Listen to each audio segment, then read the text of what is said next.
nous avons été agréablement surpris de la décision du conseil municipal de Clichy de donner le nom de Jean-Émile Anizan à cette place qui est devant la nouvelle église Notre-Dame Auxiliatrice. Cela veut dire, de la part d'une municipalité, son souci de comprendre comment sa commune s'est construite peu à peu, avec quelles valeurs de solidarité pour lesquelles bien des femmes et d'hommes se sont dévoués, les uns qui croyaient au ciel, d'autres qui n'y croyaient pas. Chacun de nous, croyant ou non, avec son histoire, avec ses valeurs, avec aussi ses richesses et surtout avec ses choix, nous sommes tous aujourd'hui appelés les uns avec les autres au service de l'humanité, à construire ensemble pour que cette ville de Clichy soit une cité fraternelle. C'est une grande joie d'être ensemble ce soir dans ce souvenir du serviteur, le Père Anizan, et dans cet avenir que nous avons à construire ensemble, citoyens de cette ville si chère pour chacune de nous. À l'occasion de cette initiative, nous entendons à nouveau l'appel à nous engager pour plus de solidarité et de justice, pour que chacun soit reconnu et puisse prendre sa vie et son avenir en main, afin que le vivre ensemble, dans nos quartiers, dans nos cités, soit possible dans la diversité des cultures et des âges, et que ce soit une richesse pour tous, et non pas un danger. En même temps, nous parlons à Dieu de tous ceux que nous rencontrons, pour qu'ensemble nous partagions l'espérance qui nous fait vivre.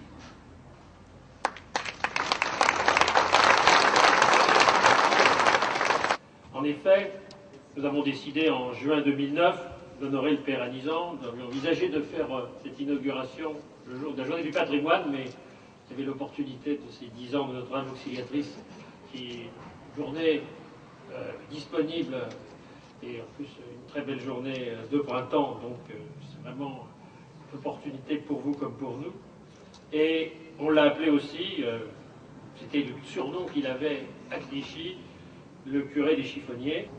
Ça peut paraître étonnant, mais qu'un élu de la République honore un personnage religieux. Je sais que le fait que le président de la République l'ait fait en tant que chanoine de Saint-Jean-de-Latran a fait débat.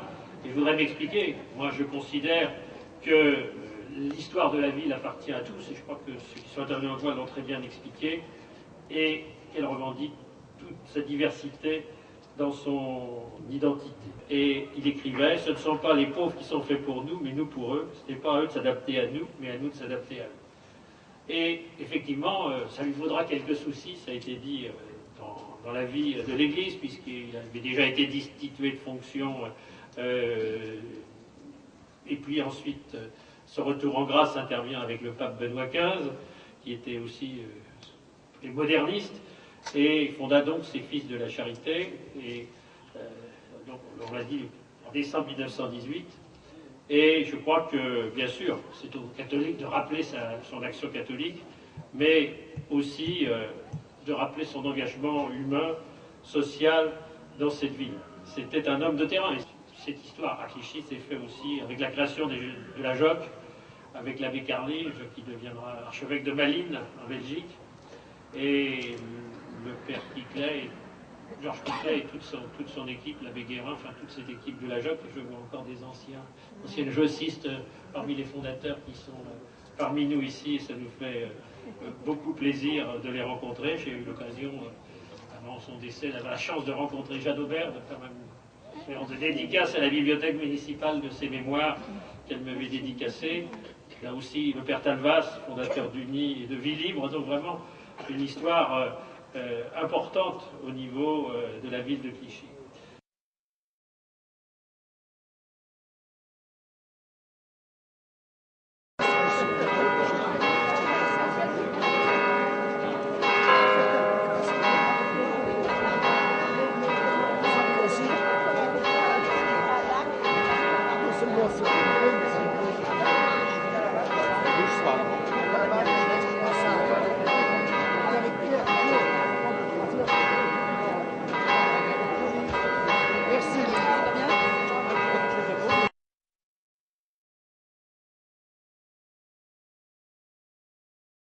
Je suis auxiliatrice de la Charité et j'ai été envoyée par ma congrégation en 1999 à Clichy. J'étais déjà encore dans l'enseignement, donc j'ai continué mon métier à mi-temps et peu à peu, j'ai essayé d'être à l'écoute des besoins que me demandaient les prêtres de la paroisse.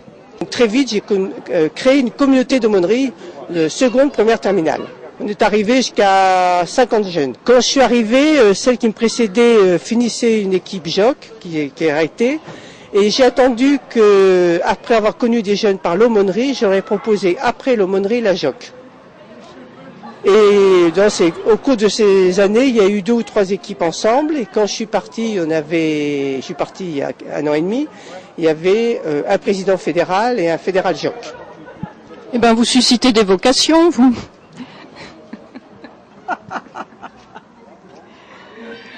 Est-ce que vous pensez que aujourd'hui, l'esprit d'Anisan, votre fondateur et puis le fondateur de cette paroisse aussi, est encore vivant?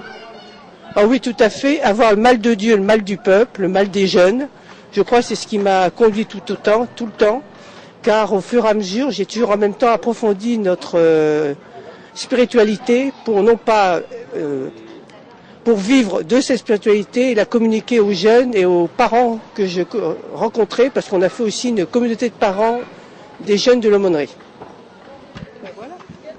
J'étais ici jeune prêtre, je ne prêtre, j'étais vicaire. Je suis arrivé ici après mon ordination en 1961 jusqu'en 1972. Bon, c'était une population un peu mélangée, mais enfin c'était beaucoup des travailleurs. Il y avait quand même, à l'époque, il y avait quand même l'usine Citroën, il y avait quand même un certain nombre d'usines, et puis il y en avait d'autres. Et puis d'autres allaient travailler plus loin aussi, parce que là, il y avait beaucoup plus d'industries dans toute la région qu'il y en a maintenant, que beaucoup d'industries sont parties. C'était déjà assez mélangé. Il y avait beaucoup de Maghrébins à l'époque, hein, beaucoup de Maghrébins. Il n'y avait pas autant de Noirs qu'on le voit maintenant, il y avait moins d'immigration noire que de nos jours, mais il y avait beaucoup de Maghrébins. Et il y avait en particulier des Maghrébins, des immigrés qui vivaient dans des foyers. J'en ai vu, alors il y avait déjà les Maliens qui arrivaient. J'avais été les voir, une fois il y avait un hôtel qui avait pris feu, et tous les Maghrébins étaient dehors, on les avait hébergés, en attendant que c'était un dimanche, il n'y avait pas moyen de débloquer un lieu pour les héberger, c'était au mois de novembre. J'avais été les revoir après, et j'en ai vu d'autres aussi qui vivaient dans des cas. Je m'occupais un peu des jeunes et des vieux, un peu des jeunes. Bon, il y avait quelques jeunes qui se retrouvaient des fois le mercredi, il n'y avait plus de patronage comme il y avait eu dans le temps, mais enfin je retrouvais encore quelques jeunes. Et je m'occupais aussi, il y avait tout un groupe de vieux, c'était assez organisé, avec des visites à domicile, et puis tous les ans il y avait une grande sortie avec les vieux, c'était très festif et très joyeux. Je garde un très bon souvenir de cette présence au milieu des vieux de l'époque.